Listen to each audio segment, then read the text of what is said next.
good life, the good life. Tonight, we're gonna live the good life. Alright, let's go and live the good life, the good life.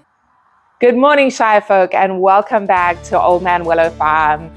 So today's vlog is all about bringing up baby. So I don't know if you've watched cowboy movies or maybe the movie Spirit, and you've seen the traditional method of breaking a young horse or a green horse. And really the word breaking, green broke, broken in, like that word really encompasses the whole process. I'll never forget, I was a teenager and I watched a couple of cowboys break a group of young Mustangs, and it was probably one of the most traumatic experiences of my life. They tied them down, the horses were lathered in sweat. Basically, the process was about breaking their spirits and making them compliant to ride. Now, obviously, that was not something that we wanted to do and experience with our baby. And I love, there's this quote in one of Tolkien's books, and it goes like this. It says, "He who breaks a thing to find out what it is has left the path of wisdom." And I feel like that really is the truth, especially when it comes to animals. And that's why we chose the path of gentling our baby, starting right from birth, where we began by imprinting on the baby and then just working with him day by day to build up his confidence and his trust in human beings, so that we could work with that. So this is our process. That's what I'm gonna share with you today. And these video clips are old. They were taken on an old camera, so excuse the quality, but hopefully it'll give you just a little taste of what it was to bring up our baby. We just got a baby. Rachel's busy imprinting, so she's just running her hands over the foal. Just getting it used. It's a little boy. So excited.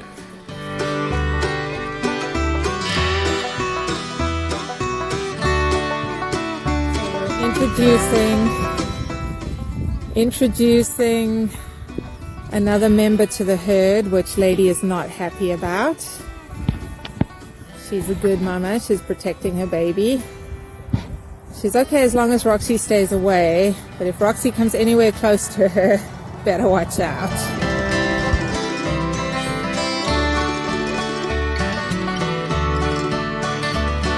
Today is the first day that we have the whole herd back together again. So we've introduced mom and baby very slowly. We added 1, then 2 horses into their paddock, got them comfortable with everyone, and now they're all together again. So mom is still a little antsy. She's not going to take any nonsense. And she's going to protect baby.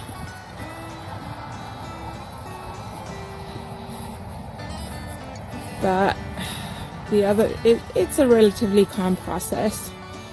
I've heard horror stories about foals being kicked in the head, killed, when they're just thrown in with a herd of domesticated horses.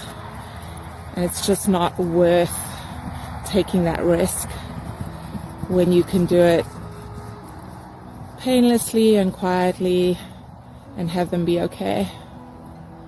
And there they go. Ha-ha.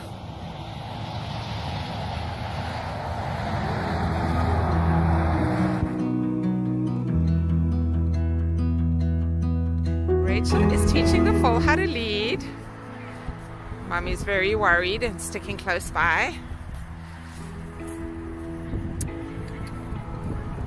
He's doing so great. He's such a sweetie. Oh, there we go. It's okay, Mommy. You're okay.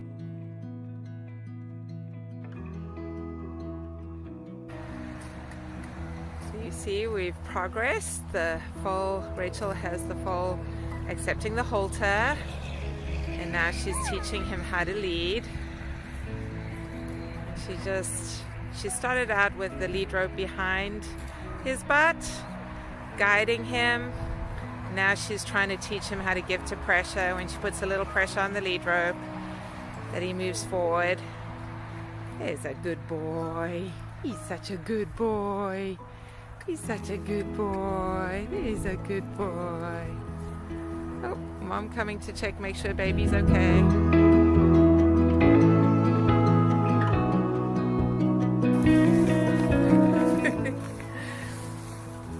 It's time to come in from the paddock. Rachel and the little man heading inside after a hard day of being out in the pasture with Mom. Such a good boy.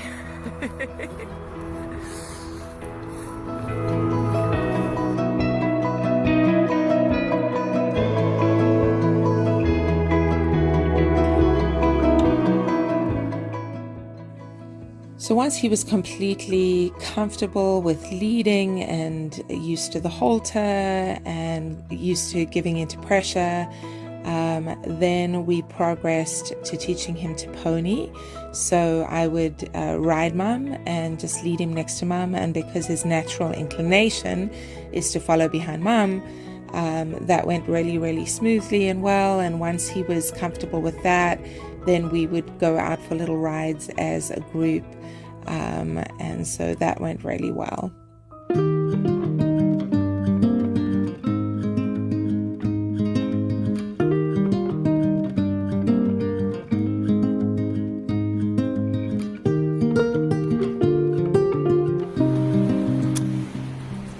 Is Mr. Merlin getting a bit of a groom, and he is turning into a really big boy.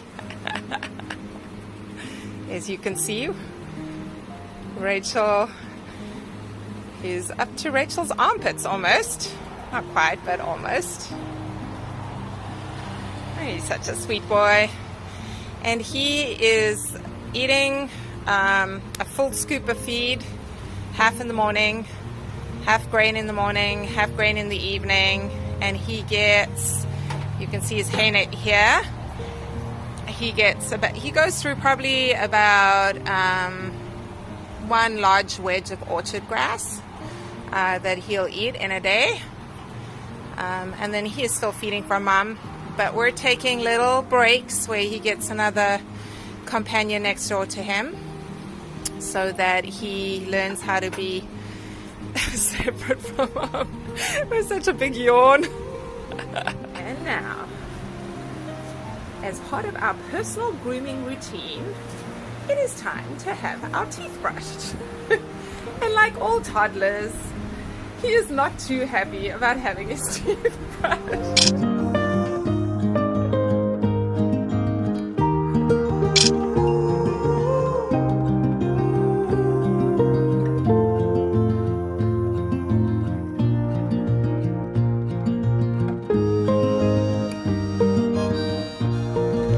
One of the things we made sure of was to just continually have things to engage him and things for him to play with, and toys and balls and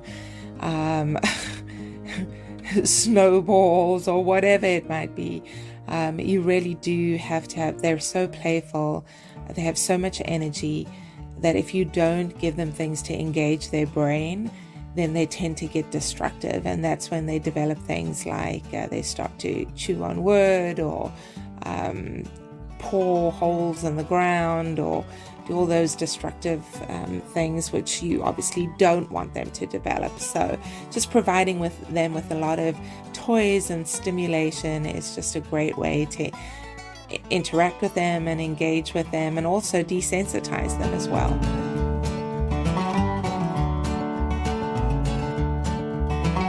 So I hope you enjoyed that, some of our old footage of our baby as he grew up.